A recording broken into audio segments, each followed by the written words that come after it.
kaharian mo, sundin ang loob mo, dito sa lupa pa rin ang nasa langit. Bigyan mo po kami ngayon ng aming kakanin sa araw-araw. Patawarin mo kami sa aming mga sala, para ng pagpapatawad namin sa nagkakasala sa amin, at huwag mo kami pinipuli sa tukso, at iagyan mo kami sa lahat ng masama.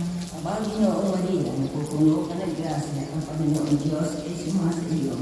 Huwag ka pinapala sa babae niya, at pinapala naman ang anak sa Jesus. Santa Maria, Ina ng Diyos, ipanalangin mo kami mga kasalanan, ngayon at kung kami mamatay. Papuri sa Diyos Ama, Diyos Anak, at Diyos Espiritu Santo. Kapara ng una ngayon, at pagpatulang hanggang. Amen.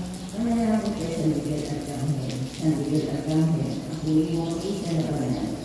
Magbibantay ka naman namin sa kalutan at sa mga sigo ng demonyo. Supuliwasan ng Diyos na pinagmakaawa namin sa iyo.